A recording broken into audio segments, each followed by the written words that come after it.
चाहे लोग के जीरो से हीरो बना दिलो। तार कृपा जरा पर हो जाला माई उ रातों रात स्टार हो जाला। एगो स्टेशन पे गावे वाली जेकर नाम रहे रानू मंडल,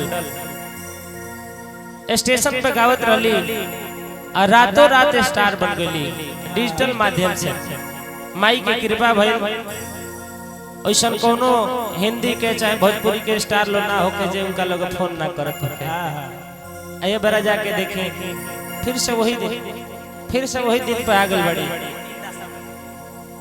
जानते नहीं का है कुछ मिले नो तो ओकरा के बड़ी प्रेम से अर्जित करे के चाहिए।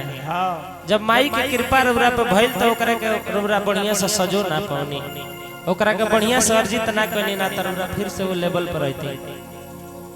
तो लड़का वही माई के दरबार में गईले आ जाके वो माई से कहत रहे कि माई या देवी सर्वभूतेषु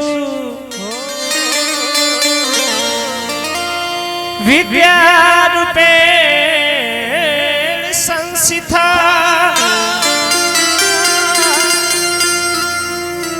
नमस्तस्यै नमस्तस्यै नमस्तस्यै नमो नमः।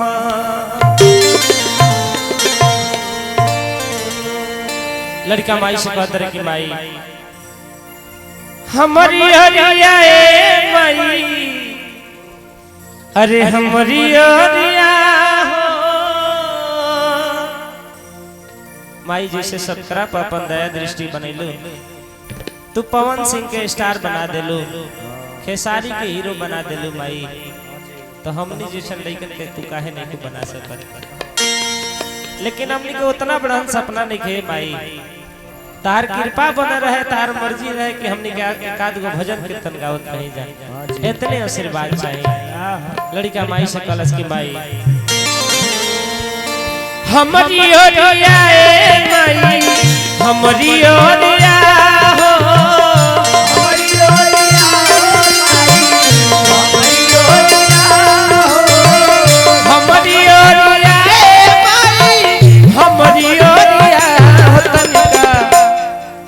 तनिका फिर तू नजरिया मैया हमारी ओरिया,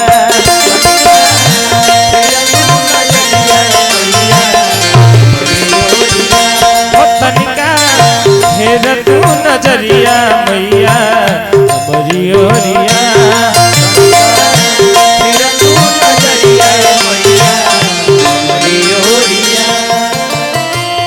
हमारी ओरिया हमारी ओरिया हो, हमारी ओरिया हमारी ओरिया हो, हमारी ओरिया हमारी ओरिया। तनिका तनी टेम्पो हल्का बढ़ा ले हो, तनिका फिर तू नजरिया मैया हमारी ओरिया,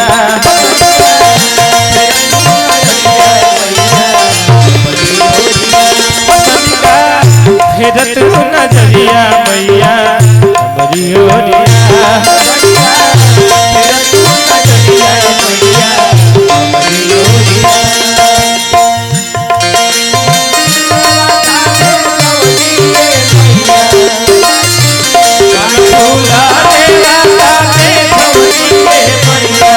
माई हो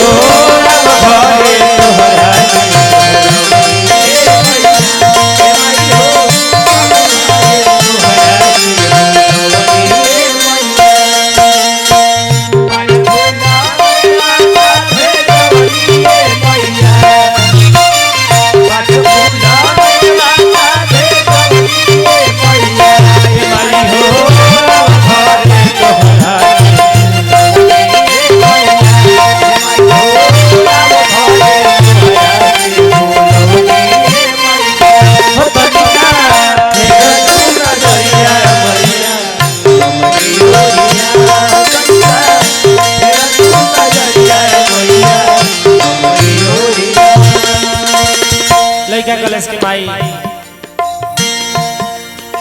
तार कृपा जरा पर हो जाला माई जीरो से हीरो हो जाला।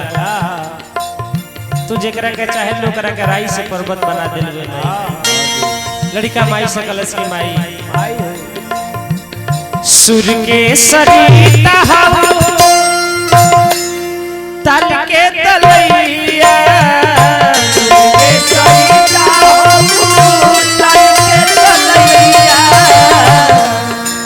लेकिन भोजपुरी में मुड़की लागेला तो मुड़की लेके चले के बाद संगे संगे सुर के सरिता सुर के सरिता सुर के सरिता ताल के तलैया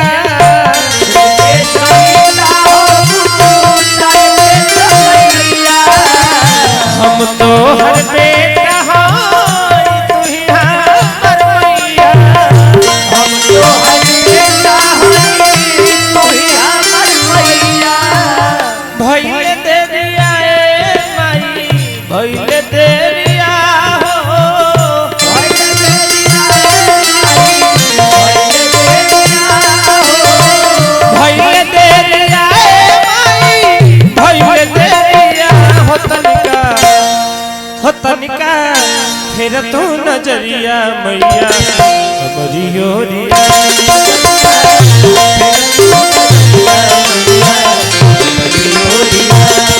फिर तू नजरिया मैया हमारी ओरिया हो तनिका फिर तू नजरिया मैया हमारी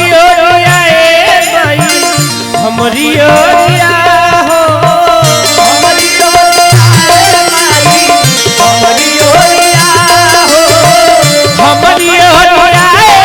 माई हमारी ओरिया देखें ये हमने के ब्रेक है। हाँ जी जैसे गाड़ी घोड़ा में ब्रेक लागेला रोवा लोग देखले हो का एबरा तो नया नया किस्म के गाड़ी चलल बा पल्सर अपाची एमे ब्रेक डिस्क ब्रेक आ गइल बा। पहले नॉर्मल ब्रेक चलत रहल तो गाड़ी के ब्रेक लगावल नहीं तो गाड़ी धीरे धीरे रुक जात रहल एक्सीडेंट के संभावना बड़ी कम होई। एबरा मारी ना ब्रेक अभी आदमी हो जा बा ब्रेक और 5 डेक आगे बातल यही जब गिर के अपने खुद एक्सीडेंट कर लेले पड़े। हां जी कि ना जी यही तरह एक जना अपना नए नए शादी भइल बा मलकिनी के पीछे बैठा के आ चलल बड़े पहले देवरिया में ब्रेकर भेटाइल बा। हां जी ब्रेक मारे के ब्रेकर से 5 डेक पहले तो ब्रेकरे पर जाके ब्रेक मरले बड़े।